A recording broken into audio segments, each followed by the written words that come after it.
আমি শ্রদ্ধা ভরে স্মরণ করছি আজকের এই মঞ্চে দাঁড়িয়ে ওই সকল বীর শহীদানদেরকে যাদের রক্তের সিঁড়ি বেয়ে আজ বাংলাদেশ নতুনভাবে মুক্ত এবং স্বাধীনতা অর্জন করেছে, নতুনভাবে বাংলাদেশ স্বাধীন হয়েছে।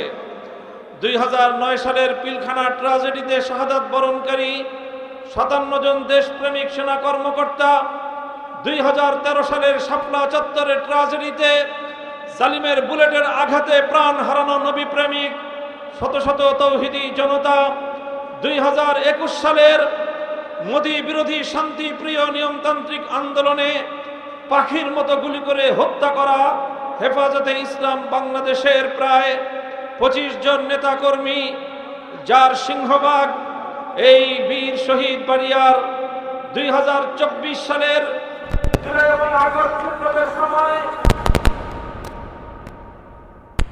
হত্যাযজ্ঞের মাধ্যমে গণহত্যা পরিচালনা করে হত্যা করা সেই সকল বীর শহীদান ছাত্র জনতাকে, যাদের রক্তের উপর বাংলাদেশ দ্বিতীয়বারের মতো 5ই আগস্ট স্বাধীনতা অর্জন করেছে, সকল শহীদানদের প্রতি শ্রদ্ধা জ্ঞাপন করে তাদের রুহের মাগফিরাত কামনা করে তাদের শোক সন্তপ্ত পরিবার পরিজনের প্রতি সমবেদনা এবং আগামী দিনে তাদের পাশে থাকার দৃঢ় অঙ্গীকার ব্যক্ত করে আমি আজ বলতে চাই, 2024 সালে আমরা যেভাবে স্বাধীনতা অর্জন করেছি, ফ্যাসিবাদকে যেভাবে এদেশের মানুষ বুকের রক্ত দিয়ে তাদের বুকের উপর থেকে উৎখাত করেছে, এটা বাংলাদেশের জন্য দ্বিতীয় স্বাধীনতা।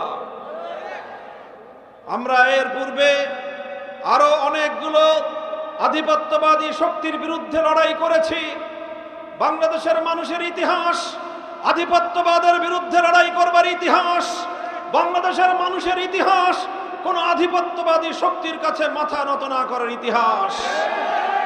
আমরা 190 বছর পর্যন্ত সাম্রাজ্যবাদী ব্রিটিশের বিরুদ্ধে লড়াই করেছি, বালাকোটে রক্ত দিয়েছি, শামলীর যুদ্ধে আমরা শাহাদাত বরণ করেছি, সিপাহী বিদ্রোহের মাধ্যমে 1857 সালের সেই রক্তঝরা বিপ্লবের মধ্য দিয়ে আজাদির সংগ্রাম করে করে আমরা ধীরে ধীরে আমাদের এই প্রিয় মাতৃভূমি থেকে সাম্রাজ্যবাদী ব্রিটিশ বেনিয়াদেরকে বিতাড়িত করেছি। আমরা 19 শতকের গোড়ার দিকে পশ্চিমবঙ্গের দাদাবাবুদের আধিপত্যবাদ থেকে মুক্ত করার জন্য ঢাকাকে কেন্দ্র করে পূর্ব বাংলার স্বাধীনতার জন্য, পূর্ব বাংলার বৈষম্যের মুক্তির জন্য আমাদের পূর্বপুরুষরা সংগ্রাম করেছে। সাম্প্রদায়িক উগ্র রবীন্দ্রনাথ ঠাকুরের নেতৃত্বাধীন উগ্র সাম্প্রদায়িক জঙ্গি গোষ্ঠীর জঙ্গিবাদী আন্দোলনের বিরুদ্ধে এই পূর্ববঙ্গের ঢাকার মানুষরা সংগ্রাম করে নিজেদেরকে মুক্ত স্বাধীন করেছে। তাই আজ বাংলার প্রতিটি অঞ্চলে আবার নতুন করে স্লোগান উঠছে, কলকাতা না ঢাকা, দিল্লি না ঢাকা। এদেশের মানুষ বিশ্ববাসীকে দিল্লিকে জানিয়ে দিয়েছে, দিল্লির আধিপত্য বাংলার মানুষ বরদাস্ত করে নাই, করবে না। 1971 সালের 9 মাসের মুক্তি সংগ্রামের মধ্য দিয়ে পশ্চিম পাকিস্তানি স্বৈর শাসকদের বৈষম্য এবং জুলুমের পিঞ্জর থেকে আমরা মুক্তি লাভ করেছি, তাদের গোলামীর জিঞ্জির আমরা ছিন্ন করেছি। এই সকল স্বাধীনতার পর আবার আমার এই স্বাধীন বাংলার মাটিতে এক সাগর রক্ত দিয়ে কেনা আমার প্রিয় মাতৃভূমিতে যখন বিদেশি প্রভুদের আশীর্বাদ পুষ্ট ভিনদেশী এজেন্ডা বাস্তবায়ন করবার নীল নকশা নিয়ে ক্ষমতার মসনদ আঁকড়ে থাকা আওয়ামী ফ্যাসিবাদের খল নায়িকা শেখ হাসিনা যখন এদেশের মানুষের বিরুদ্ধে ভারতের পক্ষ হয়ে দিল্লির এজেন্ডা বাস্তবায়নের জন্য যুদ্ধ ঘোষণা করেছে, বুকের রক্ত দিয়ে আমরা সে যুদ্ধে বিজয় অর্জন করেছি। সেই স্বাধীন বাংলার মাটিতে দাঁড়িয়ে আমি আমার দেশবাসীকে সতর্ক করতে চাই, আমি বারবার তাদেরকে সজাগ করে দিতে চাই। আমি বলছি, মনে রাখতে হবে, স্বাধীনতা অর্জন করা যতটা কঠিন, স্বাধীনতা অর্জন করা যতটা কঠিন, স্বাধীনতা রক্ষা করা তার চেয়েও বেশি কঠিন। এই তিক্ত অভিজ্ঞতা একবার আমাদের রয়েছে। 1971-এর যে লড়াই ছিল জালিমের বিরুদ্ধে মজলুমের লড়াই, যে লড়াই ছিল অধিকার হারা মানুষের ভাত এবং ভোটের অধিকার প্রতিষ্ঠার লড়াই, সেই লড়াইয়ে 9 মাসের মুক্তি সংগ্রামের মধ্য দিয়ে 1971 সালের 16 ডিসেম্বর বাংলার মানুষ মুক্ত হলো। 1947 সালের পর থেকে 52 ভাষা আন্দোলন থেকে শুরু করে 70-এর জাতীয় নির্বাচন, 71-এর মুক্তিযুদ্ধ, দীর্ঘ এই 24 বছরে কোনোদিন বাংলার মানুষ ধর্মনিরপেক্ষতা নামক ভারতীয় পচামালের কথা শুনে নাই। কিন্তু দুর্ভাগ্যজনকভাবে 1971-এর বাংলাদেশ স্বাধীনতা অর্জন করবার পর বাংলাদেশের স্বাধীনতা যুদ্ধে নেতৃত্ব দানকারী শেখ মুজিবুর রহমান সাহেব পাকিস্তানের কারাগার থেকে মুক্তি লাভ করে সোজা চলে গেলেন লন্ডনে। এদেশের মানুষ অধীর আগ্রহে প্রতীক্ষা করছিল স্বাধীনতা সংগ্রামের মূল নেতা লন্ডন থেকে তার স্বদেশের মাটিতে তিনি পদার্পণ করবেন। কিন্তু দেশবাসীর সেই আশা এবং আকাঙ্ক্ষার বুকে ছুরিকাঘাত করে এদেশের মানুষের স্বপ্নকে দুপায়ে দলিত করে শেখ মুজিবুর রহমান সাহেবের বিমান বাংলাদেশে নয় ল্যান্ড করলো দিল্লিতে।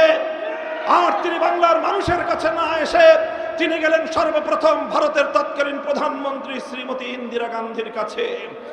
তিনি সেদিন ইন্দিরা গান্ধীর কাছে দাসখত দিলেন। ইন্দিরা গান্ধীর কাছ থেকে তিনি প্রেসক্রিপশন আনলেন। সেই প্রেসক্রিপশনের মাধ্যমে বাংলাদেশের মানুষের শত শত বছরের সংগ্রাম, তাদের ইচ্ছা এবং অভিপ্রায়কে দুপায়ে দলিত করে ভারতীয় সংবিধানের মূল নীতিগুলোকে বাংলাদেশের সংবিধানে বাস্তবায়ন করবার দাসখত দিয়ে বাংলাদেশের স্বাধীনতাকে ভারত মাতার চরণ তলে তিনি বলিদান করলেন। এরপরে শুরু হলো আমাদের বঞ্চনার ইতিহাস। এরপরে শুরু হলো 1972 সালে বাংলাদেশের মানুষের সেন্টিমেন্ট এবং তাদের অভিপ্রায় আর ইচ্ছার বিরুদ্ধে একটি ভারতীয় দালালির সংবিধান রচনা করবার কুখ্যাত ইতিহাস। 72 সালে নতুন এক চেতনা তৈরি করা হলো। ধর্মনিরপেক্ষতার নামে বাংলাদেশের ইসলাম এবং মুসলমানদের ইচ্ছাকে গলা টিপে হত্যা করবার ইতিহাস। 72 সালে একটা সংবিধান তৈরি করা হলো। সেই সংবিধানকে কেন্দ্র করে নতুন একটা চেতনা দাঁড় করানো হলো। আমরা পরিষ্কার ভাষায় বলি, 1972 সালে নতুন এক সংবিধান রচনা করার মধ্য দিয়ে বাংলাদেশের স্বাধীনতার ইতিহাসকে কলঙ্কিত করা হয়েছে, স্বাধীনতার প্রকৃত চেতনাকে ছিনতাই করা হয়েছে। 72-এর চেতনাকে 71-এর চেতনার নাম দিয়ে 72-এর ভারতীয় দালালির চেতনাকে মুক্তিযুদ্ধের চেতনা বলে মার্কেটিং করা হয়েছে। আর সেই মার্কেটিং করার সোল এজেন্সি পালন করেছে এই ফ্যাসিবাদী দল আওয়ামী লীগ। এই আওয়ামী লীগ সর্বশেষ 2024 সালে এদেশের মানুষের মধ্যে চূড়ান্তভাবে বিভক্তির রেখা টানবার চেষ্টা করেছে। এদেশের 4 কোটি ছাত্র জনতা যখন দেশকে একটি মেধাভিত্তিক রাষ্ট্র হিসেবে গড়ে তুলবার জন্য রাজপথে বৈষম্যের বিরুদ্ধে তারা রুখে দাঁড়িয়েছে, আমার আগামী প্রজন্মের সোনার 4 কোটি সন্তানকে ফ্যাসিবাদী স্বৈরাচারী জালিম শেখ হাসিনা রাজাকারের বাচ্চা বলে গালি দিয়েছিল। যখন আমার সন্তানদেরকে সে অপমান করলো, সে যখন 72-এর ভুয়া মুক্তিযুদ্ধের চেতনার মধ্য দিয়ে বাংলাদেশ রাষ্ট্রের প্রকৃত মুক্তিযুদ্ধের চেতনাকে হত্যা করবার জন্য চেষ্টা করেছিল, প্রতিটি শিক্ষাঙ্গন থেকে আমাদের সন্তানেরা সেদিন রাত দুপুরে স্লোগানে স্লোগানে গোটা বাংলার বাতাস আকাশ মুখরিত করে তারা কথা বলেছিল, তুমি কে আমি কে। সংগ্রামী সাথী ও বন্ধুগণ, তাই আজ 2024 সালের জুলাই বিপ্লবের পর 5ই আগস্টের স্বাধীনতা পরবর্তী বাংলার মাটিতে দাঁড়িয়ে আমি আবার আমার বাংলাদেশের নতুন প্রজন্মকে সজাগ সতর্ক থাকবার উদাত্ত আহ্বান জানিয়ে অন্তর্বর্তীকালীন সরকারকে একটি পেগাম দিয়ে দিতে চাই। আমরা 1971 সালে বলেছিলাম, পিন্ডির গোলামীর জিঞ্জির ছিন্ন করেছি, দিল্লির গোলামি করবার জন্য নয়। প্রফেসর ডক্টর ইউনূস সাহেব শুনে রাখুন, আমরা 2024-এর 5ই আগস্ট দিল্লির গোলামি এবং দাসত্ব থেকে মুক্ত হয়েছি, ওয়াশিংটনের গোলামি করবার জন্য নয়। বাংলাদেশ তার স্বাধীনতায় স্বকীয়তা নিয়ে নিজের পায়ে স্বনির্ভর হয়ে মাথা উঁচু করবে। বাংলার 1 ইঞ্চি মাটি ভিনদেশী স্বার্থে ব্যবহার করতে দেওয়া হবে না। বাংলাদেশ একটি মানবতাবাদী দেশ। যখনই পৃথিবীর যেখানেই মানুষের উপর আঘাত আসে, মানুষের অধিকার লঙ্ঘিত হয়, ঐতিহ্যগতভাবে বাংলাদেশের রাষ্ট্র এবং জনগণ সেই নিপীড়িত মজলুম মানবতার পাশে দাঁড়িয়েছে। আজ আমরা বাংলাদেশের মানুষ নিপীড়িত ফিলিস্তিনের গাজাবাসীর প্রতি যেভাবে আমরা সহমর্মিতা জ্ঞাপন করেছি, ইতিপূর্বে আমরা রাখাইন থেকে উৎখাত হওয়া রোহিঙ্গা মুসলমানদেরকে আশ্রয় দিয়েছি। রাখাইনে মুসলমানদেরকে, রোহিঙ্গাদেরকে আবার পুনর্বাসন করবার জন্য যা করতে হয় আমরা তাই করার জন্য প্রস্তুত রয়েছি। আমরা ডক্টর ইউনূস সাহেবকে বলতে চাই, আপনি আন্তর্জাতিক ব্যক্তিত্ব, বিশ্ব পরিমণ্ডলে আপনার একটি গ্রহণযোগ্যতা রয়েছে। সেই গ্রহণযোগ্যতার, সেই নেতৃত্বের ক্যারিশমা দিয়ে আপনি আবার রোহিঙ্গাদেরকে তাদের স্বদেশে ফিরে যাওয়ার জন্য সম্মানজনকভাবে ব্যবস্থা গ্রহণ করুন। রাখাইন এবং গাজার মুসলমানদের প্রতি শুধু নয়, ভারতের 30 কোটি নিপীড়িত মুসলমানদের প্রতি বাংলার এই শাহজালালের জনপদ থেকে আমরা পয়গাম দিয়ে দিতে চাই, হিন্দুত্ববাদী মোদির বিরুদ্ধে তোমরা রুখে দাঁড়াও। তোমরা এখনো সীমান্তের এপার থেকে বাংলার 18 কোটি মানুষ তোমাদের সঙ্গে রয়েছে।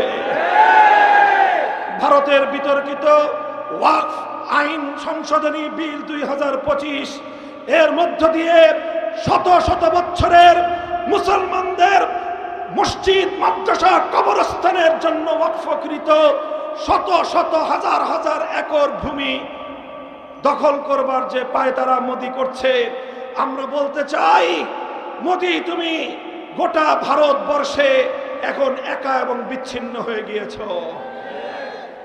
তোমার যদি এত যুদ্ধের কাহেস থাকে, বেশি যুদ্ধের কাহেস ভালো না, ইতিমধ্যে তুমি তার শিক্ষা পেয়ে গিয়েছ। মনে রাখো, চতুর্পাশ দিয়ে সকল ছোট ছোট রাষ্ট্রগুলো যদি তোমার টুটি চেপে ধরে, তোমার অস্তিত্ব বিপন্ন হবে, ভারত খান খান হয়ে যাবে। আমার সিঙ্গার বিলে তুমি পুশিং করবার পায়তারা চালাও। ব্রাহ্মণবাড়িয়ার বীর জনতাকে আমি সংগ্রামী সালাম জানাই, আগামী দিনে আপনারা সোচ্চার এবং সতর্ক থাকবেন। ভারতীয় আগ্রাসনকে সীমান্তের অপর প্রান্তে রুখে দিতে হবে। আমার সংগ্রামী বাংলাদেশের বর্ডার গার্ড বাহিনীকে আমি শ্রদ্ধা জানাই, অভিনন্দন জানাই। বীর দর্পে আধিপত্যবাদকে তোমরা মোকাবেলা করে যাবে। সংগ্রামী সাথী ও বন্ধুগণ, আমরা পরিষ্কার ভাষায় বলতে চাই, বাংলাদেশে ওলামায়ে কেরাম, ইসলামপন্থী, হেফাজতে ইসলাম, বাংলাদেশ খেলাফত মজলিস সহ ইসলামী সংগঠনগুলো নারীর ন্যায্য অধিকার বাস্তবায়নের জন্য মাঠে নামছে। কাজেই নারী অধিকারের ব্যবসা বাংলাদেশে জমবে না। নারী অধিকারের কথা বলে আমার মা বোনদের ইজ্জত নিয়ে রাস্তাঘাটে ছিনিমিনি খেলতে আমরা দেব না। আমার ঘরের ইজ্জতের প্রতীক আমার মা বোনদেরকে বেশ্যার পরিচয় ধারণ করবার জন্য, বেশ্যার পরিচয় দেওয়ার জন্য যারা পায়তারা করছে, রাজপথে তাদেরকে মোকাবেলা করা হবে ইনশাআল্লাহ। বাংলাদেশের মানুষ তারা যেমনি ভাবে তাদের দেশের প্রতি ইঞ্চি মাটির স্বাধীনতাকে রক্ষা করতে জানে, তারা তাদের ঈমান এবং আকীদাকেও রক্ষা করতে জানে, তারা তাদের ঐতিহ্য এবং মান সম্মানকে রক্ষা করার জন্য বুকের রক্ত দিতে তারা জানে। সংগ্রামী সাথী ও বন্ধুগণ, বক্তব্যের শেষ পর্যায়ে অন্তর্বর্তীকালীন সরকারকে আমি বলতে চাই, ডক্টর ইউনূস সাহেব স্মরণ করুন সেই দিনগুলোর কথা, যেদিন আদালতের পাড়ায় পাড়ায়, অলিতে গলিতে আপনিও আমাদের মতো ঘুরঘুর করতেন। আজ এদেশের মানুষের রক্তের উপর দাঁড়িয়ে, শাপলা চত্বরের বীর শহীদদের রক্তের উপর দাঁড়িয়ে, 2021 সালের ব্রাহ্মণবাড়িয়ায় আমার বীর শহীদানদের রক্তের উপর দাঁড়িয়ে, 2024 সালের ছাত্র জনতার রক্তের সিঁড়ি বেয়ে ক্ষমতার মসনদে বসে গিয়ে এরপরে আমাদের মামলাগুলোর কথা আপনি বেমালুম ভুলে থাকবেন। এদেশের মানুষ বিষয়টাকে ভালো চোখে দেখছে না। আমরা গত 3রা মে ঐতিহাসিক সোহরাওয়ার্দী উদ্যান থেকে 2 মাসের আলটিমেটাম ঘোষণা করেছি। আমার ঢাকা, ব্রাহ্মণবাড়িয়া, চট্টগ্রাম, নারায়ণগঞ্জ, মুন্সিগঞ্জ সহ গোটা বাংলাদেশে আলেম ওলামাদের বিরুদ্ধে দায়েরকৃত ফ্যাসিবাদী আমলের মিথ্যা মামলা প্রত্যাহার করতে হবে। যদি সেটা করতে ব্যর্থ হন, আর যদি আমাদের ন্যায্য দাবি বারবার আপনাদের দুয়ারে আঘাত এসে দুয়ারে খটখট করে কোরআনের ব্যর্থ হয়ে ফিরে আসতে হয়, 2 মাস পরে আমরা আর আপনাদের দুয়ারে যাব না। রাজপথে দখল নিয়ে যা করতে হয় নিজেরাই করব ইনশাআল্লাহ। সংগ্রামী সাথী ও বন্ধুগণ, আপনাদের প্রতি সর্বশেষ পয়গাম, বাংলাদেশকে রক্ষা করার জন্য, ফ্যাসিবাদের পুনর্বাসনকে রুখে দেওয়ার জন্য জাতীয় গড়ে ওঠা জাতীয় ঐক্যমত্য রক্ষা করতে হবে। কথা বলেন ঠিক কিনা? ওবায়দুল মুক্তাদের চৌধুরী সাহেব, যারা এই ব্রাহ্মণবাড়িয়ার মাটিতে 2021 সালে বিনা উস্কানিতে জামিয়া ইউনুসিয়ায় হামলা চালিয়ে আমার ছাত্র জনতাকে হত্যা করেছিল, ব্রাহ্মণবাড়িয়ার মাটিতে সেই হত্যার বিচার কার্যকর করতে হবে। সকল খুনিদেরকে ফাঁসি কাস্টে ঝোলাতে হবে। এই সকল খুন, গুম, হত্যাকাণ্ডের বিচার কার্যের দৃশ্যমান অগ্রগতি ছাড়া বাংলাদেশে নির্বাচনী পরিবেশ সৃষ্টি হবে না। সংগ্রামী সাথী ও বন্ধুগণ, প্রতিটি উপজেলায়, থানায়, ওয়ার্ডে, ইউনিয়নে আল্লাহর জমিনে আল্লাহর দেওয়া বন্দোবস্ত রাজনৈতিক ব্যবস্থা, খেলাফতের ব্যবস্থা বাস্তবায়ন করবার জন্য বাংলাদেশ খেলাফত মজলিস আপনাদেরকে উদাত্ত আহ্বান জানাচ্ছে। আপনারা বাংলাদেশ খেলাফত মজলিস এবং তার সহযোগী সংগঠন বাংলাদেশ খেলাফত যুব মজলিস, বাংলাদেশ খেলাফত শ্রমিক মজলিস, বাংলাদেশ খেলাফত ছাত্র মজলিসের পতাকা তলে শামিল হওয়ার জন্য প্রতিটি পাড়ায় পাড়ায় আপনারা দুর্বার গতিতে কার্যক্রম পরিচালনা করবেন তো ইনশাআল্লাহ। আগামী নির্বাচনে আমরা দেশপ্রেমিক একটি ঐতিহাসিক মহা ঐক্যের মঞ্চ তৈরি করে সকল আধিপত্যবাদী শক্তির মোকাবেলায়, ফ্যাসিবাদ এবং তার দোসরদের মোকাবেলায় নির্বাচনী মাঠে যদি আমরা অবতীর্ণ হই, আপনারা রিকশা প্রতীককে সমর্থন জানাবেন তো ইনশাআল্লাহ।